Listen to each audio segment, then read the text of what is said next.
वरहमतुल्लाहि वबरकातुहू।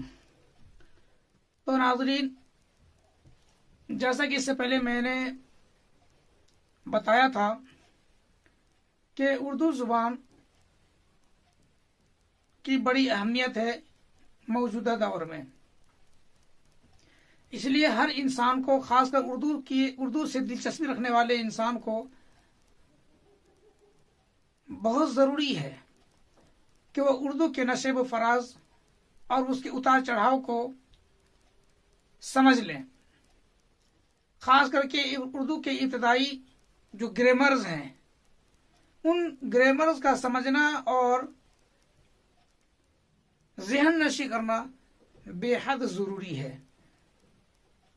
तो हमने इससे पहले आपके सामने में अज्ज़ाए कलाम पर तबसरा किया था और बताया था कि अज्ज़ाए कलाम, जिसको हम इंग्लिश में पार्ट्स ऑफ स्पीच कहते हैं, उर्दू के अंदर में 6 हैं। इनमें से पहली किस्म जो थी इसम, दूसरी किस्म को फ़ेल कहते हैं, तीसरी किस्म हर्फ, चौथी किस्म सिफत, पांचवी किस्म ज़मीर और छठी किस्म मुताल्लिक़ फ़ेल थी। तो आज हम आपके सामने में इसम से मुताल्लिक़ डिस्कस करने जा रहे हैं। यहां रुक करके आपको हम बता दें, इसम जिसको इंग्लिश में नाउन कहते हैं, इसको समझना बहुत जरूरी है। इसमें 3 चीजों को खास करके मेंशन किया जाता है। एक तो पर्सन, जिसको बोलते हैं शख्स, दूसरा प्लेस, जिसको कहते हैं जगह, और तीसरा थिंग्स, जिसको कहते हैं चीज। यानी इन 3 चीजों को हम मेंशन करना जरूरी समझते हैं।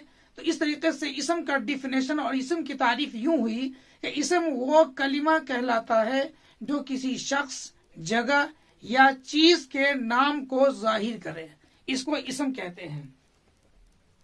पहली किस्म का नाम इसम था।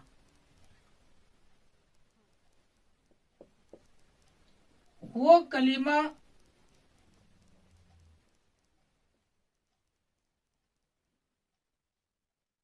कहलाता है जो किसी शख्स,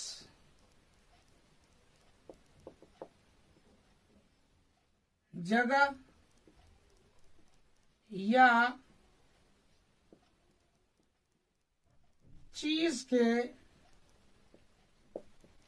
नाम को जाहिर करे।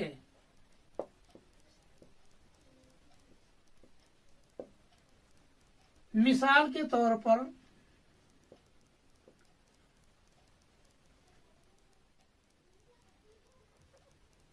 अल्लामा इकबाल रहमतुल्लाहि अलैह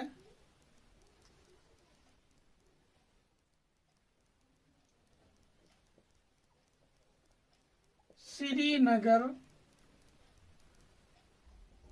और तीसरा एग्जाम्पल है दरख्त।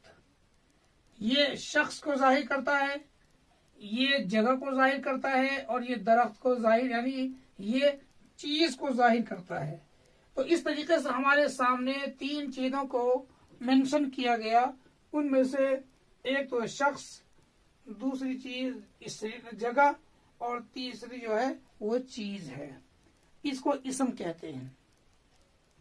अब इसकी बहुत सारी किस्में आती हैं। इसम की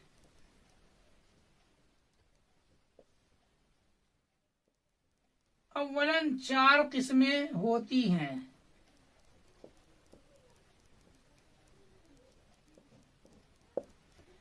पहली किस्म को कहते हैं बनावट के लिहाज से,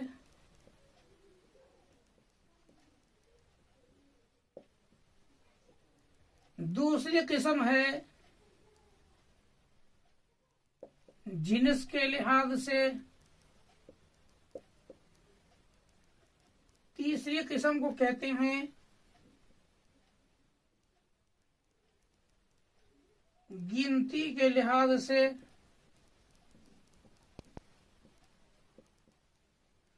और चौथी किस्म का नाम है मानों के लिहाज से।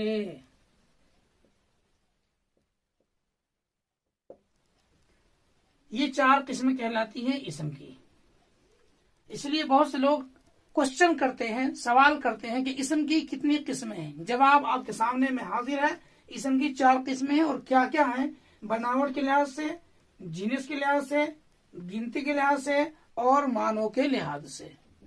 तो नाज़रीन, आज आपने इसम से मुतालिक तारीफ के हवाले से और इसम की किस्मों से मुतालिक जानकारी हासिल हुई। उम्मीद है आज का ये सबक आपको समझ में आया होगा।